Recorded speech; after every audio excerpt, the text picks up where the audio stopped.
গরম উত্তপ্ত বাতাসকে আসছে। একটু নাসার গবেষণাগুলো করে দেখেন বাসায় গিয়ে, তারা বলছে সূর্যের মধ্যে এখন কিছু বিক্রিয়া চলছে, বিস্ফোরণ চলছে। এমন হতে পারে অতি শীঘ্রই পৃথিবীর দিকে উত্তপ্ত গরম বায়ু রাজা আসা শুরু করবে। দেখেন হাদিসের সাথে এক্স্যাক্টলি মিলে গেছেন। আল্লাহু আকবার। রিহান আমরা, মানে গরম উত্তপ্ত বাতাস আসবে পৃথিবীর দিকে।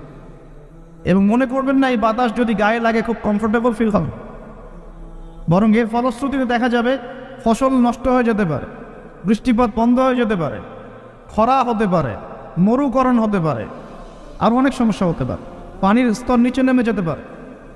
রিহান আমরা। আরেকটা হচ্ছে 2 ওয়াজালজালাতান, এবং ভূমিকম্প। আর নবীজি বলছেন ভূমিকম্প না, নবীজি বলছেন যে বাইনা ইয়াদাইস সাআ, কিয়ামতের আগে আগে মুজানুন শাদীদ, মহামারী ছড়িয়ে পড়বে, বড় বড় মহামারী।